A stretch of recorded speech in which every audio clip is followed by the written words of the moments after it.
So to make the dumplings, we're going to need the best part of the meat, and that is the legs and the back straps that run up through here. So all we need to do is just lop these legs off. Just follow the bone. Got a nice one there. Again, just follow the bone through.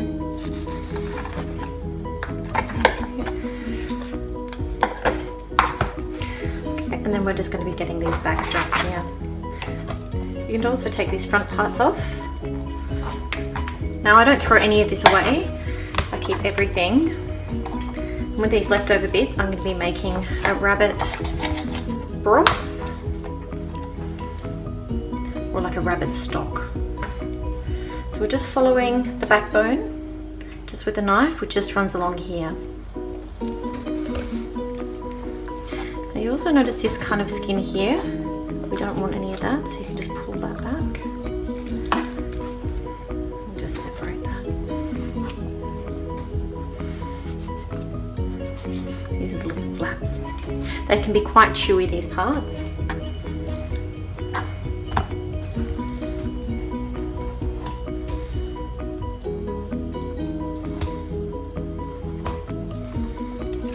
Everyone cuts up rabbit leg differently as well. I am not a butcher. I'm self-taught. So I'm sure there's lots of videos out there that have a different way of cutting up rabbit. This is just the way I do it. There's that beautiful back strap. Again, we do the same thing on the other side. Now that we have the back legs, those are going to be perfect for mincing. We're just going to separate the meat from the back legs. Again, just follow the bone.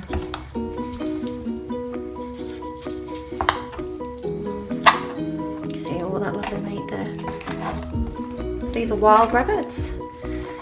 They're a little bit leaner, more gamier than your bred rabbits. I much prefer it because I prefer the gamey flavour.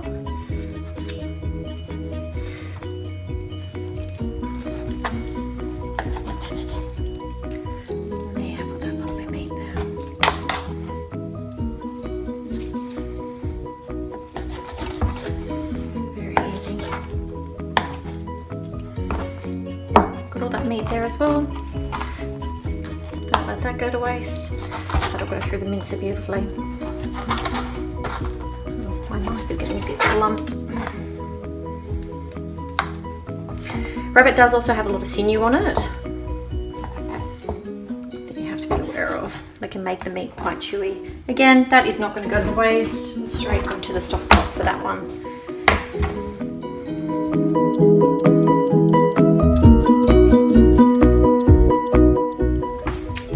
Okay, so I've got our rabbit mince, which has turned out beautifully. Now, to add to this, we're going to be using some shiitake mushrooms. And they've just been soaking. I'm just going to strain out. You don't want any moisture in there. You want them to be quite dry.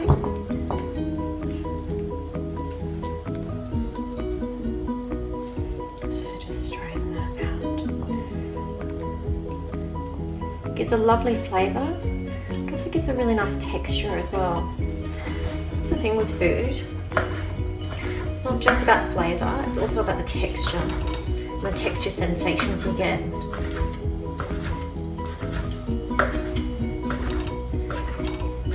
If you don't like shiitake mushrooms, you can always use something else. Just dice that up. Add that in. Then we're going to be adding the water chestnuts. Just cut them roughly. This also gives a beautiful texture in the dumplings. Water chestnuts don't really taste like much, but they do absorb a lot of flavour.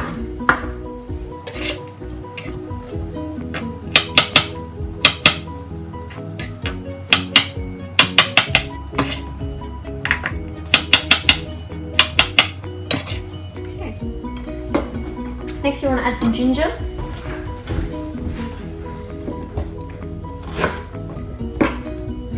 A nice piece like that works a treat. Just grate that in.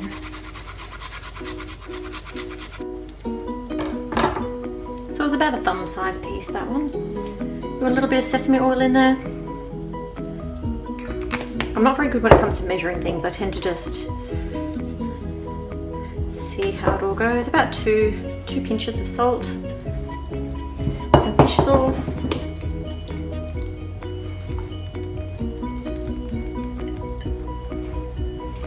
Now, I use this nice little barbecue sauce that you can pick up at most Chinese supermarkets. It's got some lovely flavours in there. You can see it's got a bit of that oil on the top there. Just a nice heaped teaspoon. This will give it a really maybe let's go about 2. And this will give it a really lovely flavour. Then we just get in there and mix it all together.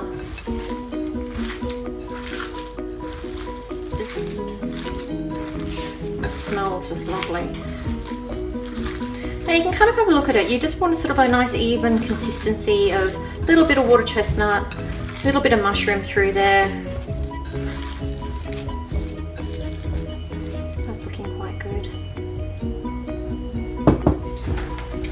You also want your pepper in there and about 2 shallots. Now with the shallots, you're probably better to take this part of the shallot, leave those for serving. So we might go maybe 3. Again, leave those for serving. Just nice and finely.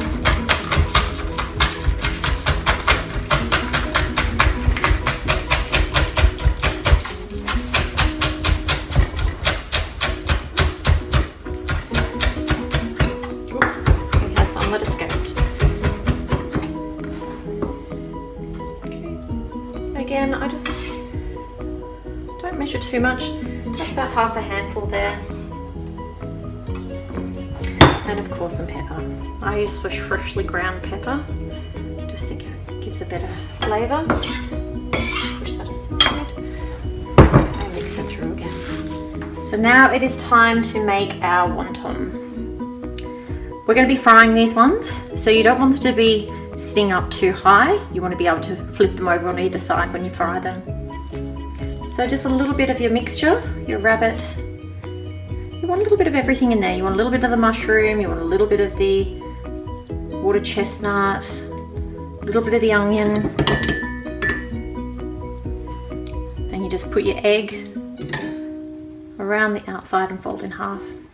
Now you can make them a little bit fancier if you want to. They don't have to be just a triangle. But for this, I'm just going to keep it really simple.